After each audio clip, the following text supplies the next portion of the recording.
12 साल से आदमी पूरे देश में झूठ पर झूठ बोलता आया। गोधरा दंगों पर माफी तो दूर, इसने तो ये भी नहीं माना कि दंगों के दौरान खून खराबा हुआ था। लेकिन मोदी के पाप की पोल उसी के एक गुंडे ने खोल दी। इसका नाम है बाबू बजरंगी। ये गोधरा कांड के सबसे बड़े दोषियों में से एक है। खुद अदालत इसे जिंदगी भर जेल में रहने की सजा सुना चुकी है। लेकिन एक स्टिंग ऑपरेशन में इसी हत्यारे ने अपनी मालिक का सच पूरी दुनिया को बता दिया। नरोड़ा और नोड़ा पाटिया, नरोड़ा गांव है और आधा किलोमीटर का डिस्टेंस है नरोड़ा और नोड़ा गांव में। तो दोनों में हमें खूब कुछ संख्या कम से कम वानी काटा होगा ना सब, नरोड़ा और नरोड़ा पाटिया। फिर उन्होंने लाशें उठा के फेंक दिया। कुआ एक था, कुआ में डाल के तरफ दिया सबके। पहले तो मैं इनसे बात ही नहीं कर रहा था, पहली बार मेरे को मिले ना तब। तो मैं बोला ये कहीं हमारे वहाँ बहुत पत्रकार और ऐसे तैसे आदमी आते हैं, तो मेरे को पूछते कि आप पाटियाखान? मैं बोला मैं पाटियाखान था ही नहीं, मैं तो बहुत दूर ठीक हॉस्पिटल में दाखिल था।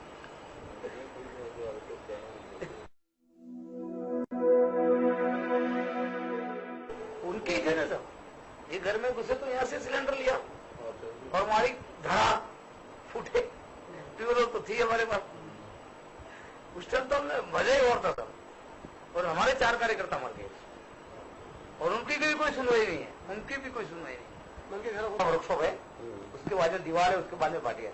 तो उसको पार्टी के सामने मस्जिद है, उसके साथ में एक खड्डा भी है बहुत बड़ा।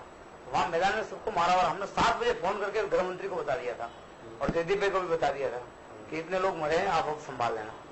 इन्होंने कुछ भी किया कि नहीं संभला। क्या हुआ, रात को 2:30 बजे मेरे नाम का FIR हो गया और FIR हो गया। देखो वहां था, ऑर्डर भी दे दिया कमिश्नर ने। हाँ, कमिश्नर ने दे दिया। कुएं में हम लोग कुएं में वो लोग आके इकट्ठा हो गए। ये सारे बहुत बड़ा खड्डा था स्वभाव जैसा। इधर से तो आए, इधर से चढ़ नहीं सकते थे। तो मैं बहुत सभी एक ही साथ इकट्ठा हो गए। फिर क्या वो सब चिपकने लगे एक दूसरे को। मरते मरते बोले तू भी जा, तो तू काय को बचता, तू भी आ जा साथ। तो उसमें सब ज्यादा हो गया। तो फिर उसमें इन लोगों ने तेल डाल दिया, तेल टायर सब। उस टाइम तो तेल तो पूरा हमारे साथ में इतना सामग्री था ना, आगे से हमने इतना कार्बा भरा। रात को हमने पेट्रोल पंप से इतना पेट्रोल वाला भी हमको फ्री दिया था।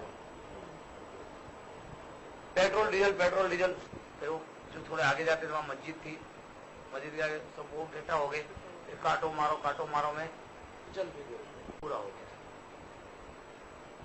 नहीं तो लेकिन इन्होंने बच्चों को, औरतों को कायदे से काटा है, किसी को नहीं छोड़ा।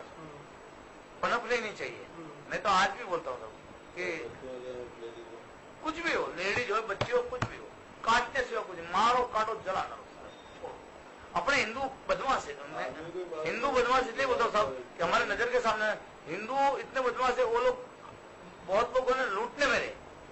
अरे सर इनको जिंदा मत रखो तो क्या है, अपना ये सब थोड़ा रेप करने में भी रहे। रेप तो नहीं हुआ ऐसे, कोई इधर खींच के ले गए ना, वो बात तो अलग है। बाकी जब हम लोग चलते थे उसके पीछे टोला भी था ना, तो वो कहाँ रेप करने की जगह मिलेगी। उस टाइम तो ये होता खुला था कि जैसे आज चल रहे आगे हो रहा है, काटाकटी मारामारी हो रहा है। उसमें कैसा था कि ऐसे गली थी। तो हम लोग घुसते, वो लोग घुसे, तो पहले सामना होता था, आमना सामना होता था। वो लोग की ताकत वो लोग लगाते थे। फिर कहीं हुआ, कहीं लगा, वो हुआ। फिर जैसे ताकत के घुस गए, 5-7 पड़ गिर गए, मर गए, तो फिर आगे चलते थे। तो उसमें क्या है कि कहीं से लड़की कहीं भाग रही है, कोई छाना ले गया उठा के, वो और बात अलग है।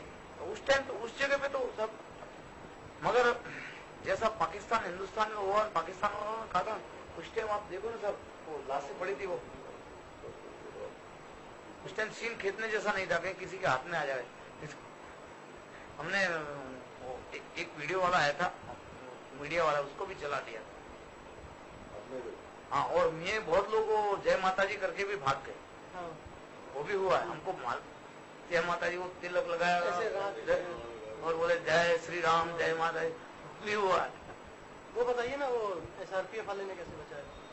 एक खाली मुसलमान था, SRP का बड़ा था, सैयद अली, जो अधिकारी था, और SRP के पीछे ही वो सब हुआ, कांड हुआ, मारा मारी का कांड हुआ। बाकी जो भागे ऊपर, जो खड्डे के ऊपर थे वो भागे, वो कंपाउंड, SRP के कंपाउंड में घुस गए। जो SRP के पुलिस वाले थे वो भगा रहे, जब तक वो गाड़ी लेके आ गया और उसने बोला कि सबको अंदर डालो चलाओ, तो वो तो फिर वो कमांडो है, वो अधिकारी है, तो उसमें बहुत लोग बच गए, कम से कम 500 लोग वहां बच गए, नहीं तो दूसरे 500 लोग हो जाते। लेकिन उसके ऊपर भी गोली चलाई हम लोगों ने, उनको भी गोली चलाई, SRP वाले के ऊपर। वो भी हमारा साक्षी है सामने।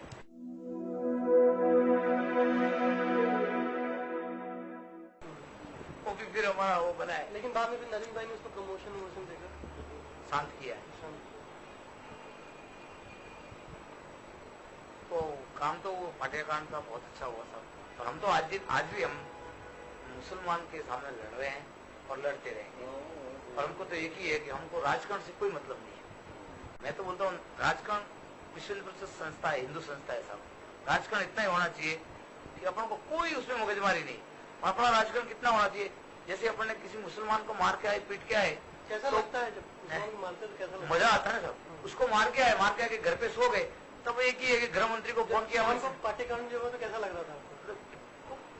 मतलब ऐसा हो रहा था कि आज कुछ राणा प्रताप और महाराणा प्रताप ने कुछ किया, उस टाइम बातें सुनते थे, आज कर दिया।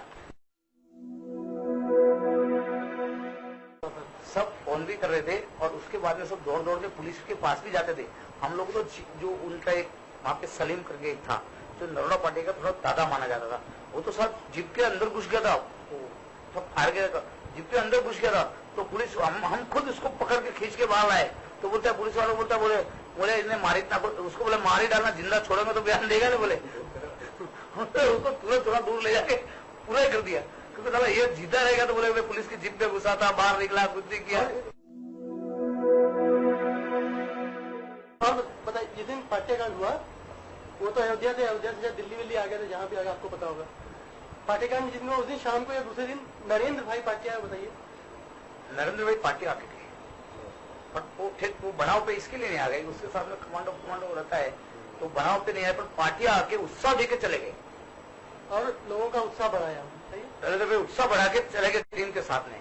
और जब भी रात को आधी रात के बाद में दूसरे दिन जो चालू हो जाएगा वापस, तो नरेंद्र भाई उसके लिए आए, जैसे वो पूरे अहमदाबाद में घूमे थे, जहां जहां मियाँ है ना वहां इसके लिए घूमे थे। हिंदू में, यहाँ मुसलमान रहते हैं, यहाँ हिंदू रहते हैं, तो हिंदू में जाके आया कि नहीं अच्छा किया और करो। ये जेल गए तो जेल में आप बताइए ना, छुड़वाया किसने, बताइए तो कैसे छुड़वाया? हमको तो जेल से नरेंद्र भाई ने छुड़वाया, उन्होंने जज बदले और जज बदल के फिर नरेंद्र भाई ने सेटिंग की और नरेंद्र भाई ने हमको छुड़वाया, तो हम नहीं छूट सकते। पहला जज आया था धोड़किया जी था, उन्होंने बोला कि बाबू भाई बदलेंगे तो फांसी होनी चाहिए 4-5 बार, एक बार नहीं, और फाइल फेंक दी सर। फिर दूसरा आया तो दूसरा ने हमारा को यही बताया कि नहीं इनको फांसी होनी चाहिए। फिर तीसरा 4.5 महीना हो गए, फिर नरेंद्र भाई ने हमारे को संदेशा भेजा कि ठहर जाओ, मैं अभी सेटिंग करता हूँ, अभी टाइम निकल गया है। फिर उन्होंने अक्षय मेहता करके एक जज को भेजा, जज ने फाइल नहीं दी, कुछ नहीं, बोले जा नहीं ग्रांटेड, और सब जेल खाली कर दी, वहां बाहर आ गए लोग। तो वो ये काम हम तो भगवान इसके लिए मानते कि इनके काम के लिए आज हमको बोले, हिंदुत्व के लिए तो हम मरने तैयार है। हमारी FIR में लिखा गया है, एक को प्रेग्नेंट थी, उसको हमने चीर दिया, इनको दिखाया कि क्या होता है कि हम लोग को तुमने मारा तो हम तुमको क्या प्रतिक्रिया दे सकते हैं, हम खिचड़ी कड़ी वाले नहीं है। सुन लिया आपने कि गोधरा का असली हत्यारा कौन है। अब फैसला आपका है कि मोदी की असली जगह क्या होगी, दिल्ली की कुर्सी या फांसी का फंदा।